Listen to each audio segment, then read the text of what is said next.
Cam here from PhoneDog.com, and we have the HTC One Mini 2. This is the smaller version of the HTC One M8, and we're excited to finally get our hands on this. But before we get to the unboxing, we'd like to thank our friends at Best Buy Mobile who regularly supply us with phones to give away in our One Port Bandit Instant Win game over at PhoneDog.com.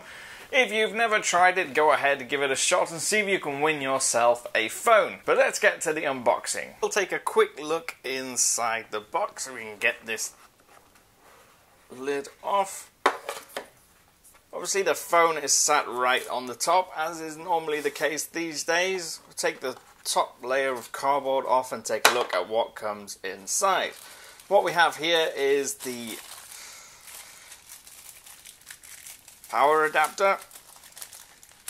Obviously this is one of the UK versions. You will get a different one once this becomes available in the States. If it becomes available in the States, obviously it's out here in Europe right now, which is why I'm able to bring you this device.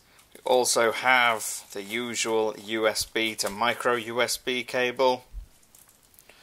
Pretty much the same as the one you get with the HTC One M8. We also have the earphones with this sort of trademark HTC red earbuds on them, and all the other usual legal stuff that you need with a phone. Now this is the actual device, and once you've taken all this protective film off the outside, you'll realize that actually in design it is very similar indeed to the HTC One M8. There are some differences, of course. There's noticeably more plastic involved in the design of the phone, but you've still got this sort of grey metal brushed gunmetal finish on the back, but only one camera. Now this camera on the back is a 13 megapixel camera, so it's not your ultra pixel setup like the HTC One M8 has. Also has an LED flash, and there is no secondary camera on the back like with the M8. You've got these plastic bands which are gaps for the antenna. Now what we have on the right hand edge is the volume rocker and the tray. I believe this one is the micro SD memory card tray, and you have this one on the left hand edge, and that is your nano SIM tray. So it uses the same nano SIM like the iPhone 5 and 5S and the HTC One M8. On the top edge, what we have on the right hand side here is the power and lock key, and on the left, or almost in the middle, is the 3.5mm headphone jack. And on the bottom of the device there is where you'll find your micro USB port. Now on the front you have the same trademark front-facing stereo speakers, top and the bottom of the display. On the front here also is a 5 megapixel front-facing camera, so if you want to take great selfies you should be able to do it on this. Now the display does look very sharp on first impressions, and although it's not a 1080p display, it is 720p, but at 4.5 inches it is smaller than the HTC One M8, and it's still very, very sharp just upon first impressions. Now in terms of other specifications, you're looking at a 1.2 gigahertz Snadragon 400 quad-core processor. So just so you can have a quick look at the difference between the two devices, this is the HTC One M8 in my right hand and the HTC One Mini 2 in my left. And you can see actually in terms of design and the way they've been made to look, they do look very, very similar. Upon closer inspection, apart from the size, obviously you will see some differences. For instance, obviously the HTC One M8 is almost entirely made of metal.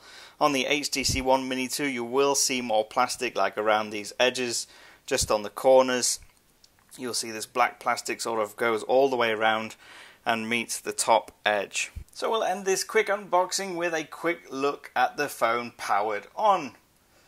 Now, as I said, the display does look quite sharp and it does respond well to gestures. If I swipe across, you can see there's not very much lag. From what I've been using so far, it does seem fairly responsive. Despite the fact that it's got a slightly slower processor in it, it does handle usage quite well, at least upon first impressions. In all, it does seem like a really good device. If you want HTC's premium feel, if you want a great phone but you don't like the big size of the HTC One M8, then the Mini 2 could be the way to go. Now one thing I will say about the HTC One Mini 2 is that because the screen and the phone is slightly smaller, and because of the boom sound speakers and the gap between the display and the edges of the phone, it does make the screen seem far too small to be in a body of a phone this size. And I guess on first impressions that's really my only problem with the device, but everything else seems good. The quality is nice, it feels solid in hand, it's very, very comfortable to hold because of its slightly smaller size.